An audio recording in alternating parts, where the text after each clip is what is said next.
going on, Predators?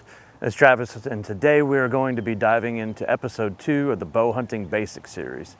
Today we'll move on from the compound bow structure and anatomy and on to how to pick out your first compound bow and what you should look for.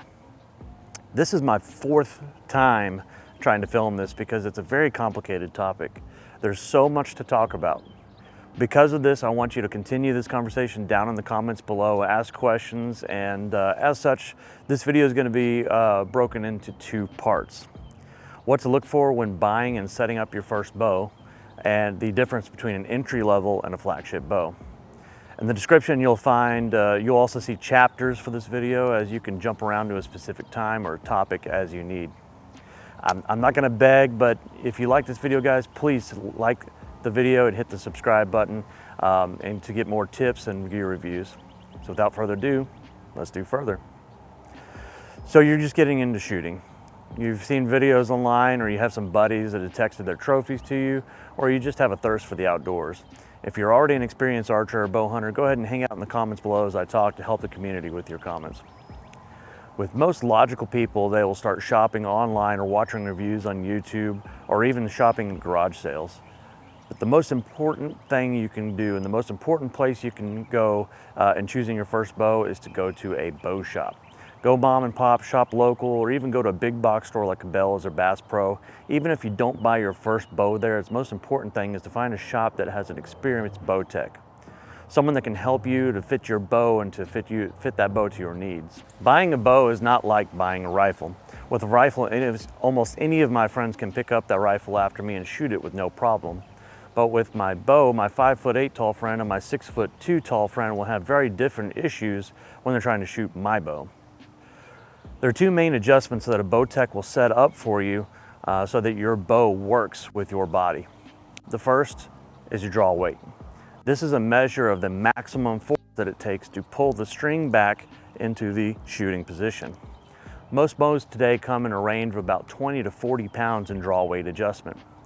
Your draw weight shouldn't be measured by if you can pull back the bow at that weight, but rather if you can continue to do so repeatedly. I shoot 72 to 80 pounds now, but whenever I started archery at 27 years old, I started at 55 pounds. The muscles used to draw the bow back are mostly in the back and in the arms. Especially with the muscles in the back, it takes some time to develop these. You definitely don't want to start too heavy because it can give you poor form and poor accuracy, and even cause injuries if you're not careful. A good rule of thumb is if you can shoot 30 arrows without wearing out, you should be in good shape at that draw weight. But where do you start? Here's a short guide. For boys and girls starting age 10 to 13, I'd recommend starting at about 20 pounds or so. And most youth bows will be starting at that point already.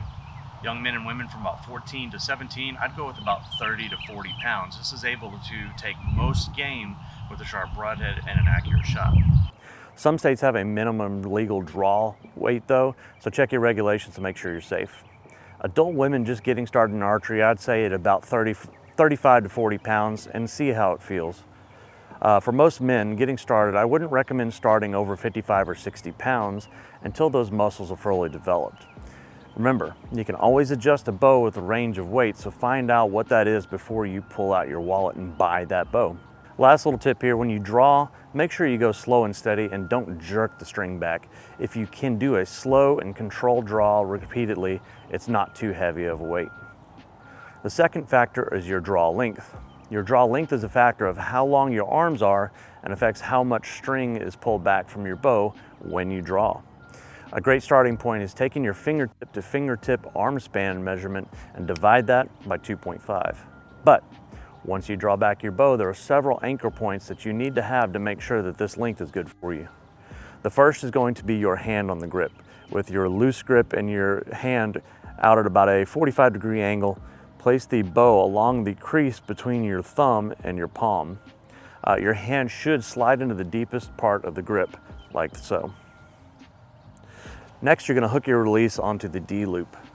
Most bow shops have a special release aid that will allow you to draw the bow back, but not allow you to fire it on accident, which is a good thing.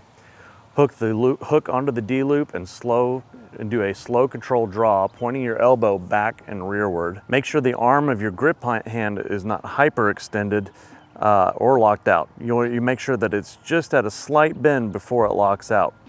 This will help you ensure that you do not hit your arm with the string, and also ensure that your elbow won't hurt from repeated shots.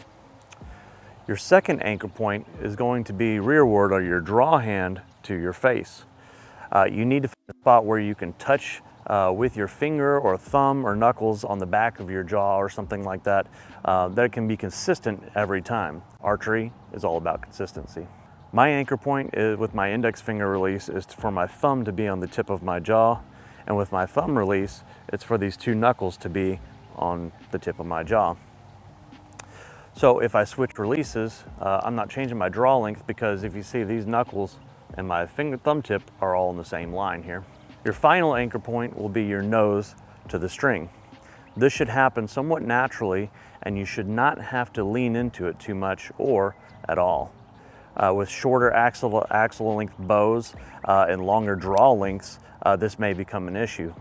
When you draw, close your eyes and find your second or rear anchor.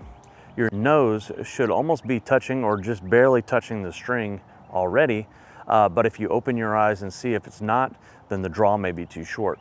If it is touching the side of your nose or the side of your face, the draw may be too long. Once you find that sweet spot, take a few shots and test it and make sure all of your settings and everything feels right.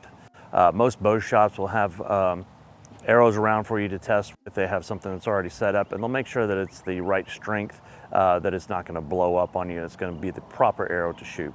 I'll do a whole nother video in this series about arrows and how to choose the right arrow, and what's safe to shoot and what isn't. A little pro tip: don't shoot youth arrows out of an adult bow, because there's a good chance that they could blow up on you. Real quick, we are going to talk a little bit about the axle to axle length and brace height, because you will no doubt hear these terms at some point while you're doing your research. Axle to axle, or ATA length, will measure the overall length of the bow from one axle to the next. This controls a few factors. One is weight distribution. Is it going to be short or is it going to be tall? And the ergonomics of the bow. Next is the string angle. The shorter axle bows, like 27 to 30 inches, are more compact and may fit in a tree blind easier, and are easy to pack in and out, but they do have a sharp string angle. This could be a problem for guys with like a 29 to 31 inch draw length, as the string may not touch your nose whenever you pull back. For me, on a 28 inch bow, 28 inch axle to axle bow, I had to get a special order hard angle peep, because the sharp angle of my 29.5 inch draw length caused a very sharp string angle, and the peep was way too far from my face for me to be comfortable. The bow I shoot now is a 33 inch axle to axle Martin Max 33, and it suffers the opposite issues. String angle is great, but for some, they may not want to carry that big of a bow hiking out west or in the piney woods here in Texas. Next is brace height. This determines how long the arrow is on the string. It's measured from the throat of the grip to the string. This is kind of like the barrel length on a gun. The longer the brace height, it means that an arrow is on the string less time, or is released quicker. It means a slower arrow, but it also means less opportunity for you to accidentally torque your bow and throw that shot off target. This is known as a bow's forgiveness. Conversely, a short brace height means that the same as a long barrel on a gun. The speed will be higher because the arrow is being pushed for a longer distance, but if you flinch or if you move, it's going to show whenever the arrow hits the target. Now let's talk about where to buy your bow. Let's address the elephant in the room first: Amazon. You can buy a bow on Amazon? Sure, yeah. Should you? Probably not. Many bows on Amazon are cheaply made, and a lot of them are overpriced. Even if the bow is brand new and seems to be from a reputable brand or manufacturer, you don't know the dealer of it or if they're genuine. There are a lot of Chinese knockoffs out there that look like the real thing but can blow up in 100 shots. What about eBay? What about garage sales? I bought my first bow on eBay, and what I learned is that it was a great bow, but it was just 10 years old the day I received it. My second bow I actually bought on eBay as well, but it was brand new and it was actually really good quality. No matter where you buy your first bow, I'll go back to one of the first things I said in this video. Find a good bow shop with a good bow tech and take it into them and let them inspect it. There may be hidden defects in the bow that can cause catastrophic failures if not fixed, like a severely frayed string or cracked limbs. They may charge you for their time, which is natural, but if you buy a bow from them, a lot of these places are going to do the setup work for absolutely free. Buying a bow should not be a rush decision. If you go to a bow shop, expect it to take from 1 to 3 hours or even more to get it set up and tuned properly, and expect to take lots of shots to ensure that it's set up right the first time. It's going to take even longer if you're buying a brand new bow from them and trying out multiple bows, because you want to make sure you find the one that's right for you. There are a lot of accessories to buy for your bow, such as quivers and stabilizers, arrow rests, bow sights, releases, string silencers, and the list goes on. But for your first bow, other than arrows, which we'll talk about soon, there are only a few actual necessities to get shooting. The things that you must have to shoot your new compound bow accurately and safely, in my opinion, are a bow sight, an arrow rest, a release aid, and a D-loop that's tied to the string, and that's pretty much it. Without these things, you can't shoot it accurately, especially as a first timer. So there's also the stabilizers. They help balance your bow and they help make it quieter, but you're not quite there yet. A quiver holds all of your arrows to your bow if you're going hunting, but again, as long as your broadheads are protected from you and you're protected from your broadheads, you can carry those in your pack. A D-loop and a release aid are necessary. Never pull back a modern compound bow with your fingers, as you can easily derail the string from the cams, causing the strings and the limbs to break. And if you're very unlucky, it can break you too. Your arrow needs something to launch off of, so that's why you have an adjustable arrow rest to make sure it sits on there correctly. And last, unless your instincts are 100% natural and tuned, you don't know what you're shooting without a sight. Many entry-level bows come with the basics included, like a sight and a quiver and rest and all these things for the price of the bow. For about $500 or less, you can walk out of a Bass Pro Shop or a Cabela's with a bear archery bow ready to hunt. Quick little pro tip too, they have free archery services even if you don't buy a bow from them, so you can get like your arrows cut and get your bow set up and everything most of the time for free from the Cabela's, so you know, wink wink. All right, so now you've got your bow. So where do you go and how do you practice? Well, there's several ways to do that. The easiest way is to find a local archery range. Most are set up about 15 to 20 yards and sometimes go up to 40 yards and have plenty of open lanes to practice.